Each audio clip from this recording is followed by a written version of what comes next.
Hello guys, Lolo. This is for Capricorn. Okay, Capricorn, welcome dito sa aking channel. Kapalaran 888. Welcome, welcome.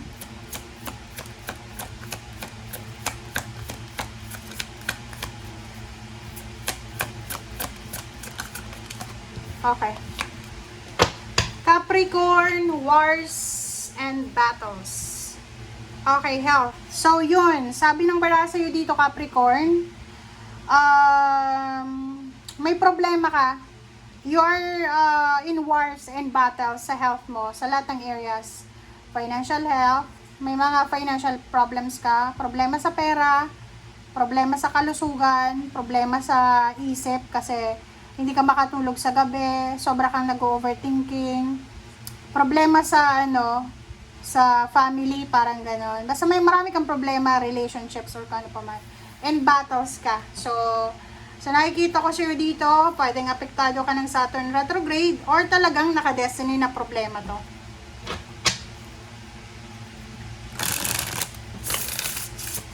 Capricorn.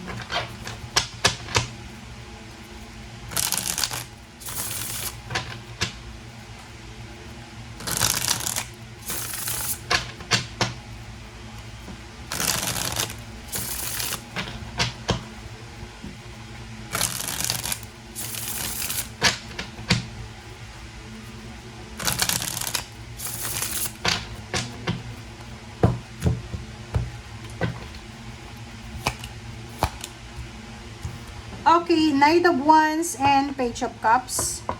Wow. Exciting to. Exciting na love life, Capricorn, ang posibleng darating sa'yo sa future.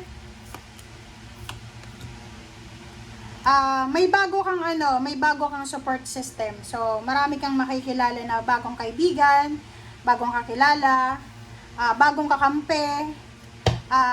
So, nakikita ko you're excited. You're excited for the new love life, for the new beginnings. Maybe you're pregnant, or maybe good health na siya. So, nakikita ko na you have a support system, strong support system. Yung iba din sa inyo dito, you're excited para sa promotion, salary increase, higher position, or sa power na makiklaim mo ulit.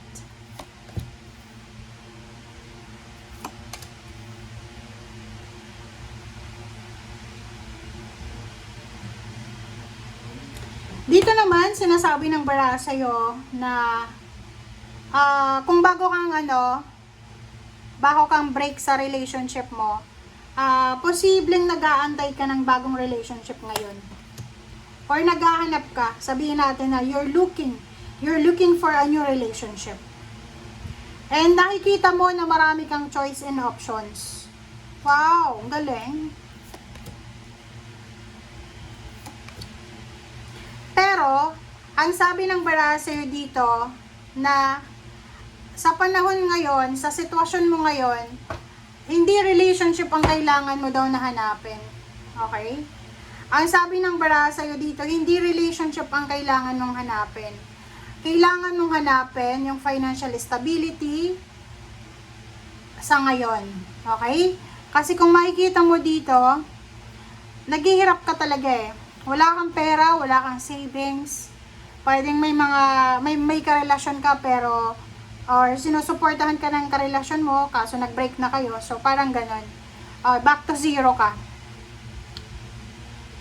Knight of Wands and Page of Pentacles yun. So isang exciting na financial breakthrough ang pwedeng mangyari sa iyo sa future. Pero sa ngayon, sabi ng baraha, sa ngayon kailangan mong magpursige. Okay? Relationship, ganun din. So, sabi dito ng relationship, there's a new love life, new job, new career sa future na parating sa'yo.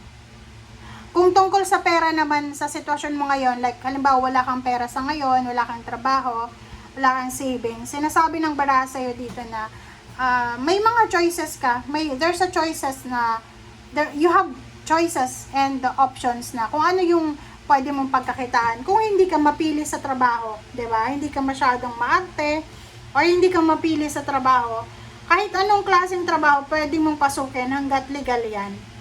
'Di ba?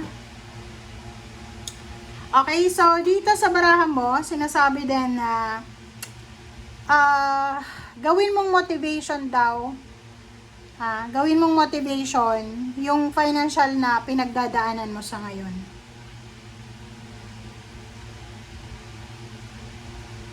Yun sabi ko dito kanina pa.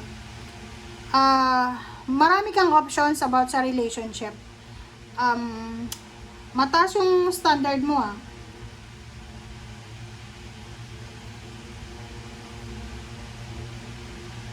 Ayun na nga. So yun, ang nakikita ko sa'yo dito, pwedeng by the end of August to September, naghahanap ka ng bagong relationship sa online. Pwedeng ito, gusto mo ng gusto mo ng blonde. Pwedeng babae ka, gusto mo ng foreigner. So yun ang nakikita ko. Parang ang focus mo sa ngayong 2026 is makahanap ka ng blonde na relationship. Blonde talaga. Take care of your emotions kasi pabago-bago yung emotions mo.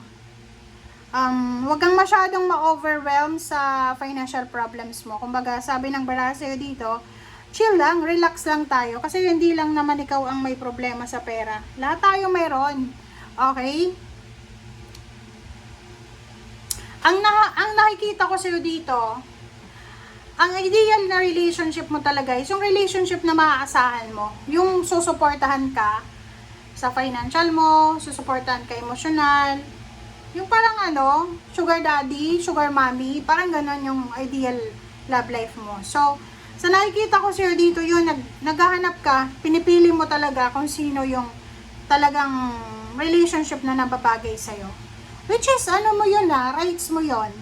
And sa nakikita ko sa'yo dito, talagang ang option mo is yung taong ito, kailangan maitaguyod ka niya. Kailangan maibigay niya sa'yo yung mga pangangailangan mo talaga. And mamamanipulate mo siya. Diba? So yun ang nakikita ko sa'yo dito. But sa sa 2 linggong ito, medyo balisa ka.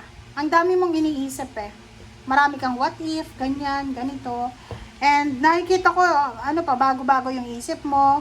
Pero kung susundin mo yung advice ng barahan na to, sabi dito, mag-focus ka muna sa pera. Okay, focus ka. Kasi yun naman talaga yung ginagawa mo, diba? Puro ka, trabaho, overtime.